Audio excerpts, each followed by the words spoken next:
$1,326,214. So I'm sorry to be bouncing around like that. It's just it's kind of a roller coaster, and I'm sure there's an explanation for it. And I'm not seeing it. And like I said, I'm not an accountant. So again, we will go through all the numbers and make sure they are totally correct, and then provide them to the board and the public so they have that. Unfortunately, we can't do that right now. Okay. We got a public comment on page 22. Thank you. I'm going to move on. I'm going to assume that there aren't any questions on page 23. It's all questions. We need to have one public comment for the whole thing. Okay. Do we have any public comments or questions on the overall package? Yes. I know Kelly put a lot of work into this, and I really appreciate his efforts. It's a lot to undertake, and it's taken quite a bit of time. So thank you for putting it together and putting us through it and putting yourself through it. Right. Good job, Kelly. Robert, doing better. And I'd just like to add to that, confirming what he said, but also, it's just really nice to finally see the board being able to get something like this in front of them and to get a better understanding of everything that's going on. Agreed. That means a lot more coming from you. Right? Okay, we're going to move on to board action item number 3. Receive and discuss presentation of proposed fiscal year 2019-2020 operation and maintenance budget for San Miguel Community Services District. So we are bringing this to you guys. We made adjustments. This is based on information, and I believe we had it in a previous meeting. Some adjustments were made, and we have it outlined for you guys to take a look, and we would like to be able to move forward with this, so we're here to discuss it as part of this with the financials. Okay. So under full disclosure, after this was sent out, I did identify a few errors. So those are corrected in this presentation. So apologize for that. There was only a couple. Grammatical errors. They're probably not correcting your grammar. I can't produce But they are- anything that's not in the board. They are identified in blue on here. Just to point out all my shortcomings. So again, this is the fiscal year 1920 proposed budget, operation and maintenance budget. I'm gonna go through part of this beginning part because we should all know if I'm going too fast. Please let me know. I'll slow down. District operates 5 funds, 2 enterprise funds, the wastewater and the water, and 2 governmental funds, the fire department and lighting. And one franchise, which is solid waste. It's franchised through San Miguel Garbage. Basic revenue streams received by the district are property tax, which goes to fire and lighting. Those revenues are provided by the county. The actual revenues these are estimates provided by the county. The actual revenues are usually higher. The county is fairly conservative on what they're anticipating. It doesn't mean that we're going to get all of it or really any of it. If everybody stopped paying their property tax, we wouldn't get anything. There's some discussion at the county level about how much PG&E is going to pay in the future. These numbers account for a reduction in property tax in the next year from PG&E. So just keep that in mind in case you ever wanted to know.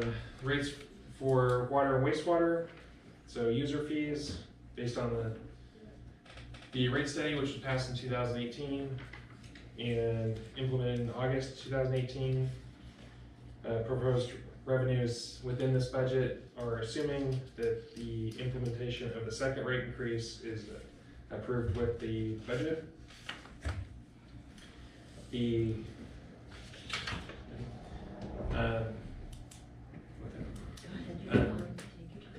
last section, or last main revenue source, is from grants.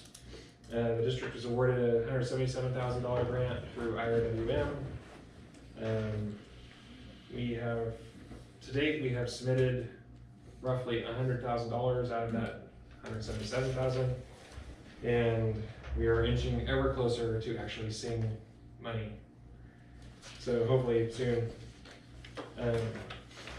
However, this is reimbursement for stuff that was paid for out of this fiscal year, so it is not shown as revenue next year because it's really offsetting what we already spent. The other grant is a $250,000 DWR grant.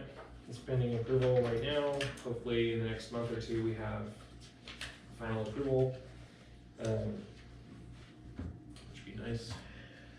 And the last but not least is franchise fees received from San Miguel Garbage and San Miguel Wall.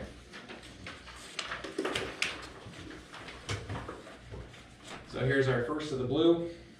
I got a little dyslexic the other day on my other spreadsheet, so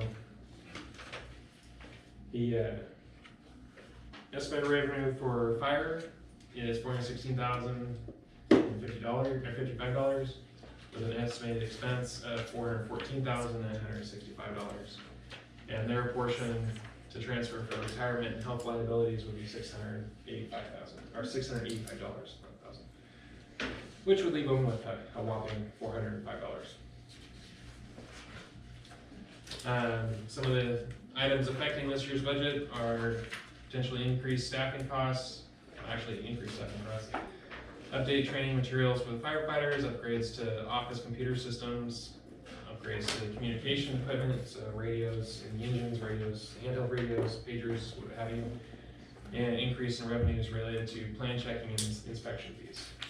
Scott's already been working hard on that and collecting money from everybody that walks through the door, so Trying. doing a great job.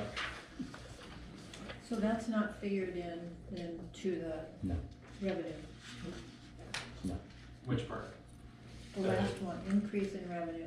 So it's not something that we can guarantee, so it's not included in the revenue. Okay, good. It'll just be extra money at the end of the year. Yeah. Hopefully offset some costs. Street lighting, the only source of revenue really for street lighting is property tax, which is proposed by the county at $113,842. Estimated expenses are $81,626, which includes the street lighting changes to LED. Street lighting for retirement and health liabilities would be $343, leaving with a whopping $31,873. Some of the activities affecting this budget, again, are the 24 streetlights converting to LED, and other cost-saving measures. The district will be working to replace existing streetlight ballasts and bulbs throughout town with LED. There are still some PG&E owned and maintained streetlights that are not LED because they were ignored by PG&E. So working on getting those done. There's a very minimal cost to that, but it is a cost nonetheless. In wastewater, budgeted rate revenue is $867,202. This includes $173,440 in additional revenue for the 1920 rate increase, so the second rate increase for wastewater. It is included in that $867,000. Budgeted property tax revenue of $58,942, and budgeted grant revenue of $250,000, which was basically a pass-through since our engineering is probably going to cost that or more. So the total budgeted revenue is $1,176,144. Operational expenses are budgeted at $596,009. Grant expenses $250,000. Budgeted transfers. So the future plant maintenance and retirement liabilities are together. $100,000 is for the plant maintenance, and $7,707 is for retirement and health liabilities. So that's the first transfer. The second transfer, based on the 2018 rate study is $220,000 towards the construction of the treatment plant. Leading to a total budgeted expense of $1,173,716, leaving one of my other errors where I got dyslexic, $2,428 as potential surplus. Again, as I mentioned before, the $177,750 from the IRWM grant is not shown here as revenue because it really is reimbursement for costs already incurred during this fiscal year.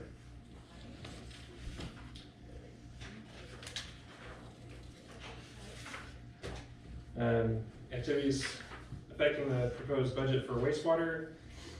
This fiscal year, the district will continue to develop plans and specifications for the expansion of the Machado wastewater facility based on the order from the Water Resources Control Board. And essentially, we have until March 2021 to be complete with that project. Part of the wastewater treatment plant expansion will require a change in operations and in personnel. These costs are incorporated into the proposed budget. It's possible that construction will begin this fiscal year. However, those costs are not in this budget. So if we do start construction on this treatment plant within that period of time, there will have to be items brought back to the board for approval to start that, both for funding and for contracting. In order to ensure the district has sufficient funds, as we discussed in the previous presentation, we'll be setting aside 1/10 of the cost of the membranes, which again was $100,000.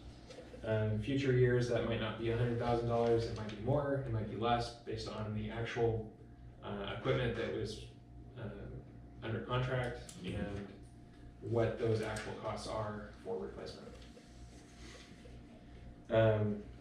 The adopted rate study actually identifies $279,000 in rate revenue as being for the construction of the treatment plant. However, based on this budget, only $220,000 is really available to transfer, so that's why that is proposed.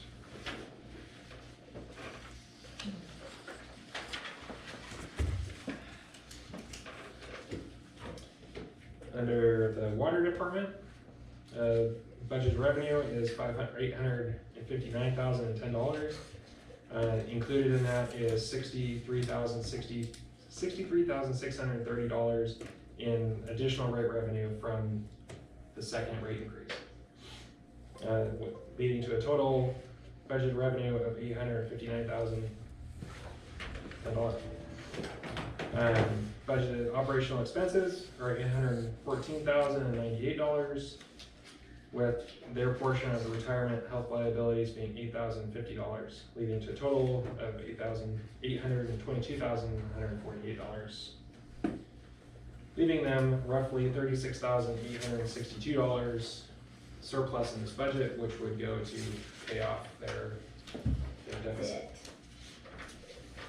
Not shown in this is a roughly $30,000 grant to reimburse us for costs associated with the GSP.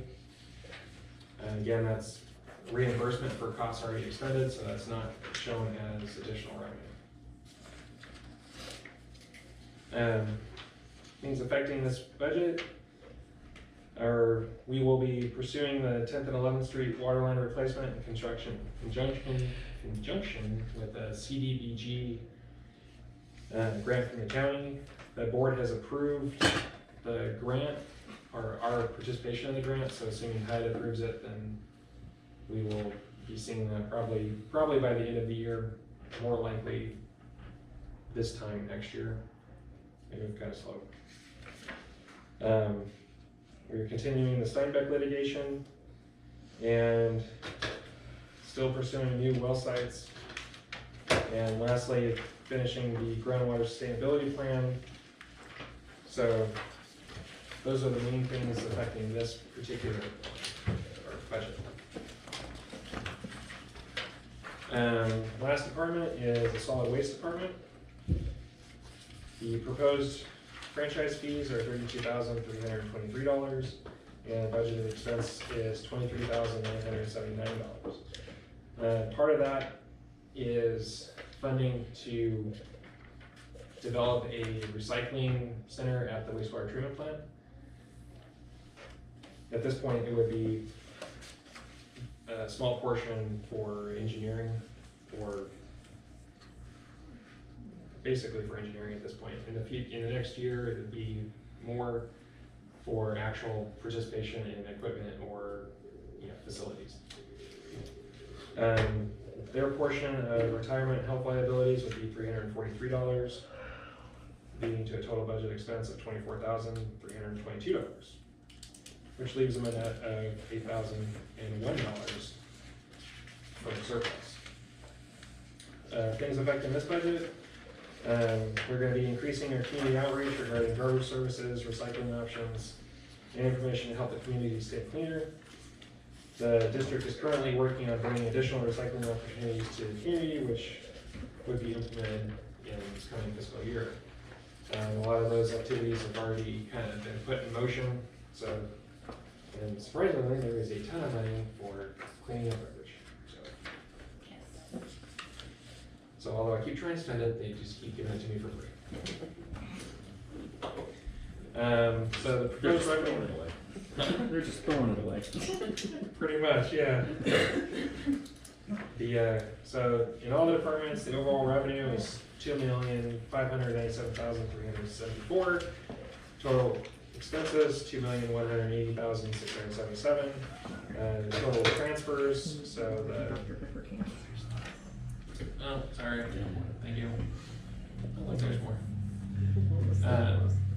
So the budgeted transfers be $337,128, leaving an overall net to the district-wide of $79,569.